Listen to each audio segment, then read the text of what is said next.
The Monday Night Live show is the show where we talk about all the big games and the big issue. And that particular issue has dominated the back pages today and continues to dominate social media as well, because we've got another handshake row potentially brewing ahead of Liverpool-Manchester United at the weekend. Luis Suarez and Patrice Evra. Remember last time round, Evra said, look, I'll shake your hand, I don't mind, bygones be bygones.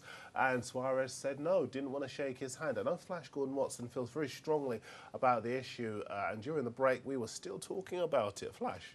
I just don't believe, and again, Gordon Taylor there, Chief Exec of the PFA, he said that he wants to strongly put forward that the handshake stays in place.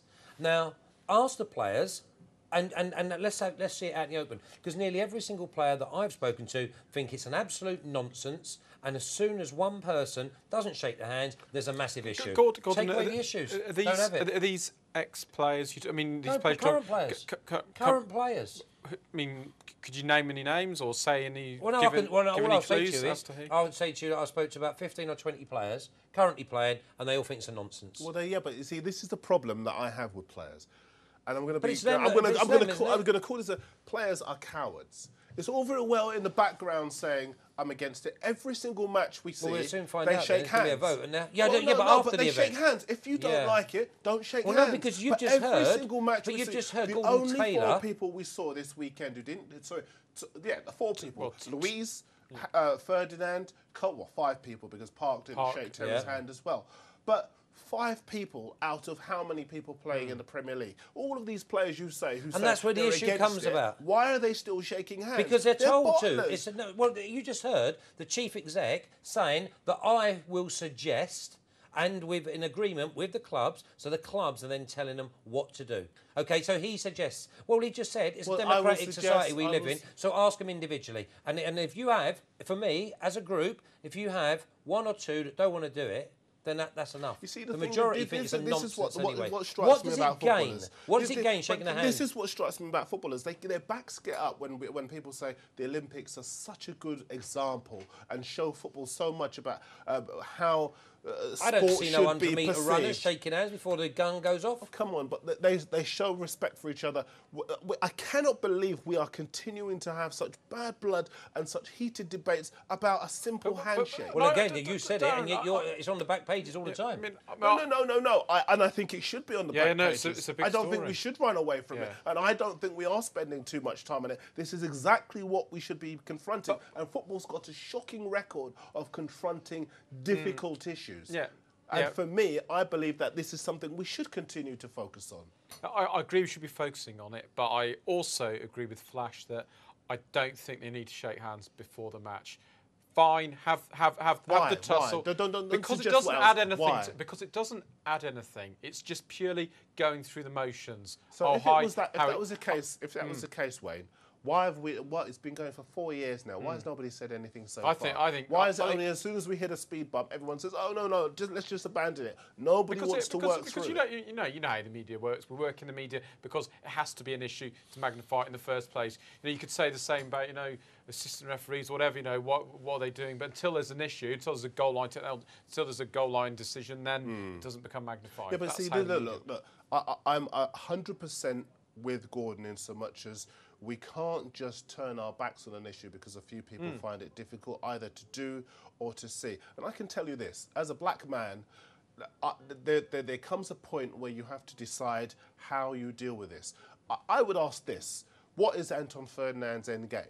Are we going to just keep twice a season having Anton Ferdinand turning up and not shaking hands? We can't go down that road because as far as Anton's concerned, and again, I don't want to be speaking for him because I don't know how he's going on inside his mind, but if he feels strongly enough that he has been wronged, he's not going to shake that individual's hand.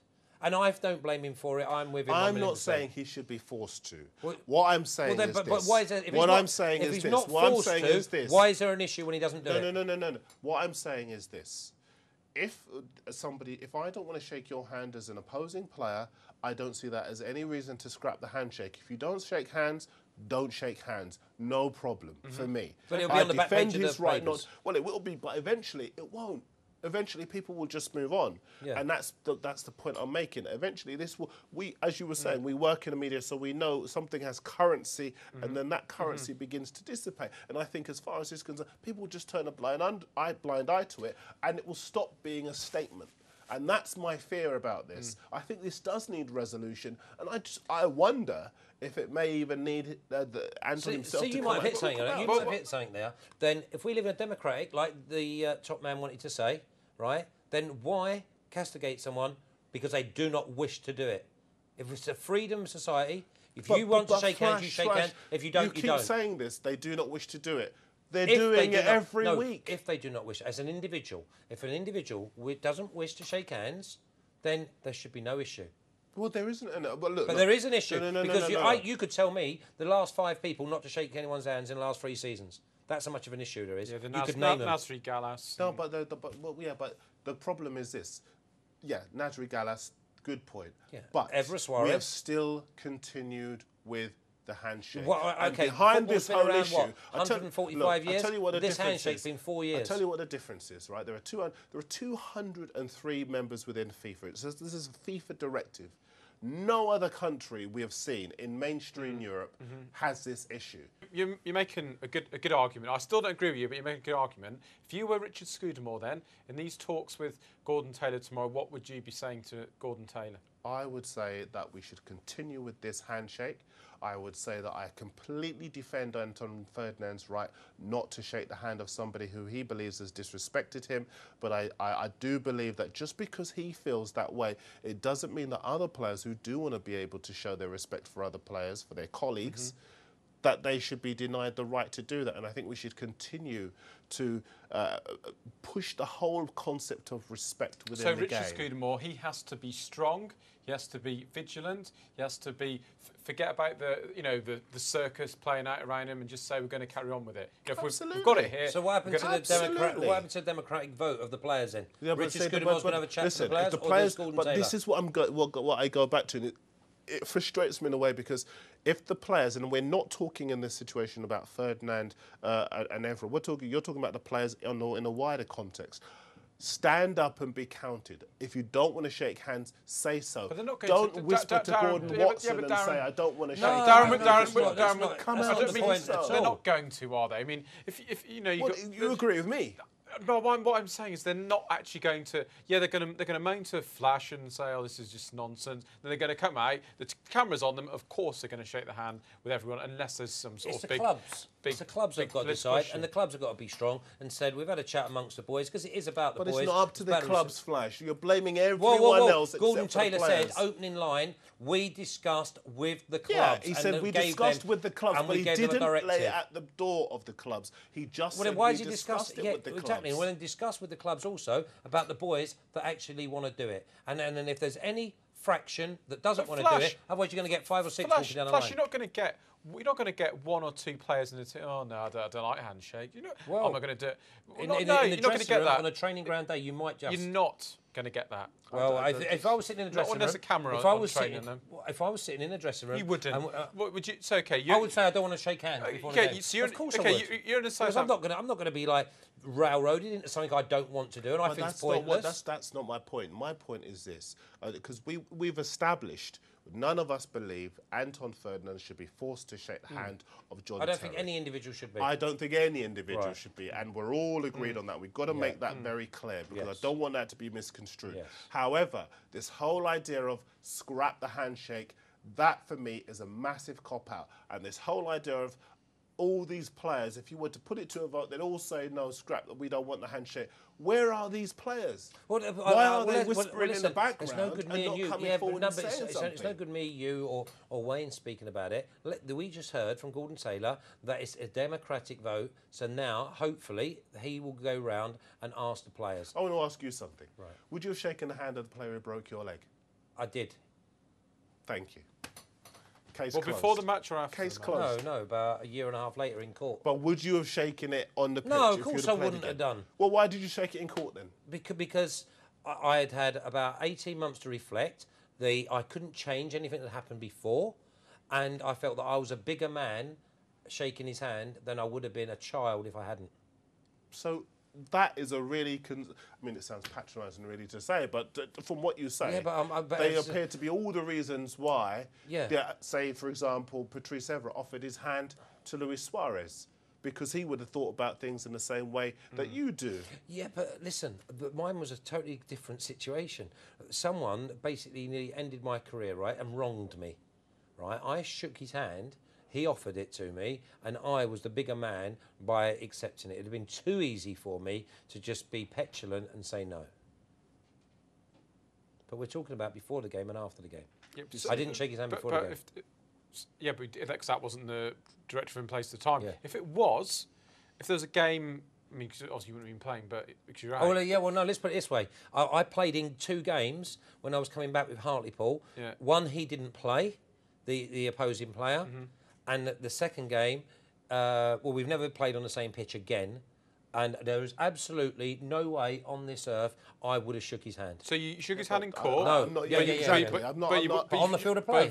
No chance. That makes no sense. That makes no sense to me. It makes plenty sense to me, and that's the only person it matters to. Well, explain it to me. I don't understand. Because on the field of play, we're 2 sportsmen. What he did to me was not sportsmanlike.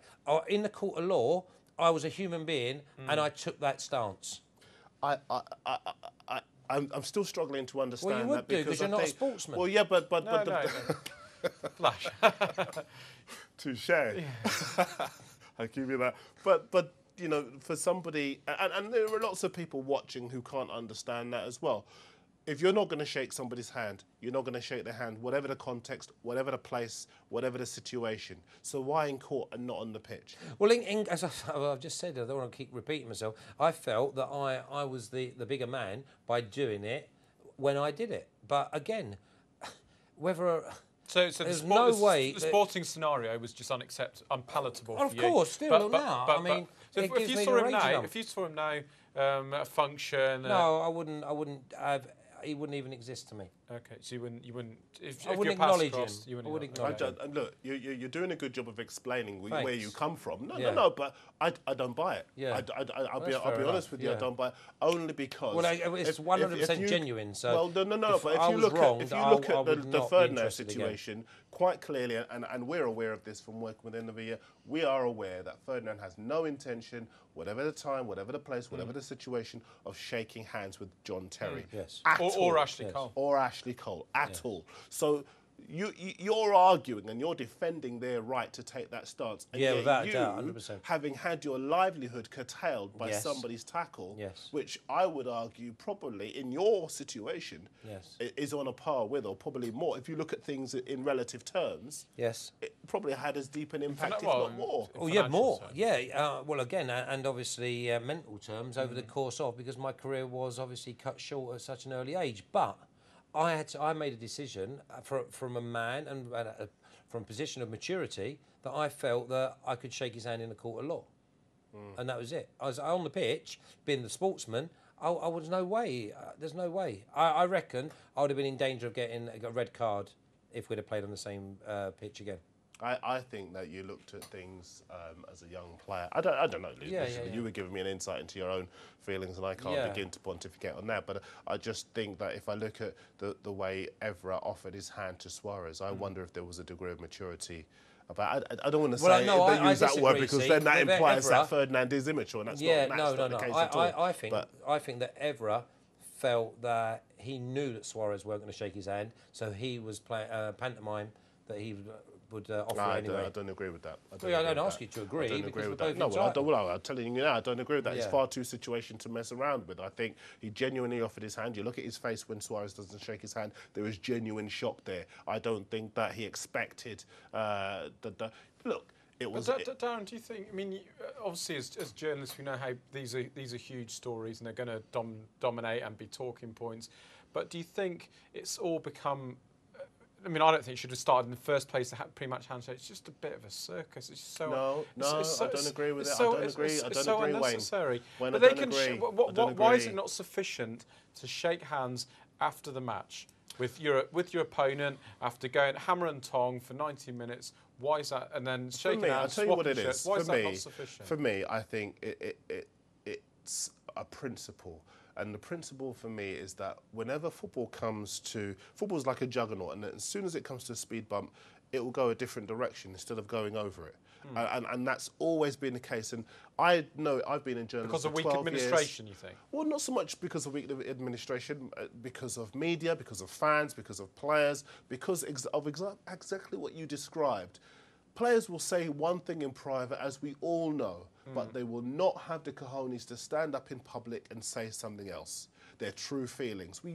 Football is one big charade. Everybody puts on one face for the public. But that's because we make them heroes, Darren, isn't it? Possibly, but I just think that sometimes we are complicit in that as well. And I just think football needs to confront this. Football needs to see that not everybody is everybody's mate at 3 o'clock every weekend. No, and for that reason, we need to go ahead with the ritual. But then it becomes this silly pantomime of, if everyone was doing... It's not a pantomime. By the way, I don't think anyone would ever show their true feelings by showing who they wouldn't want to shake hands with anywhere. I don't think any of them would do that. They'd all do it because they don't want to be the one. Exactly. Seem to be not doing it. But they haven't all done it, though, have they? Yeah, but these are we're still talking about isolated incidents that were from hundreds of players. But if there's no handshake, sorry to keep interrupting you, so if there's no handshake, there's no magnification of any issues. Yeah, but then there's a whole illusion that everything is perfect. The illusion's there anyway, isn't it? Don't agree. The illusion's there anyway, Darren. It is because the illusion of 300 Premier League players every Saturday shaking hands, pretending, that you're my friend. Well, it's a complete illusion. Half the players in most teams hate each other anyway. So. I just think if we have a situation where young children are watching sport... But why did he do it beforehand? What is wrong for just doing it afterwards? Well, I just believe that you what are you adding to... What about in the tunnel? What about doing it in the tunnel so it doesn't have to be in full view? You could do that, but so we could do that. What's the point in having it? When the two teams line up in the tunnel, often you see opposing players who are particular friends from international teams or whatever, or ex-teammates, they'll shake hands, won't they? Someone who is genuinely a friend, someone they like or get on with, or good acquaintance, they'll shake hands. Why is that not sufficient to just do that off away from the camera, sometimes on the camera? Why is that not enough? Me personally, I just would... I would make it clear that it doesn't affect one iota my position. It doesn't change the way I feel. It doesn't change where I stand. But I'd do it and move on, because I think that I would like to articulate my feelings in the right way, and there is nothing for me to be gained or lost with a handshake. I'm not saying, and don't construe this as you're watching at home, I'm not saying he should or shouldn't do anything. You're doing that after the match unless you get subbed. You're doing that, and then you can come on and do it anyway. After the match, what happens after the match is this. Some players will, and as you know, some players will just go straight down the tunnel. Yeah. And we've reported lots of matches. They might have a drink in the bar. But then they might not. Well, again, it's freedom of. Also, they're often going to the opposition dressing room, like 20 minutes after the game or something, and they'll shake a hand or something like that. That will clear up some issue that might have surfaced on the field of play. So I just don't think it adds anything doing it beforehand. I don't think.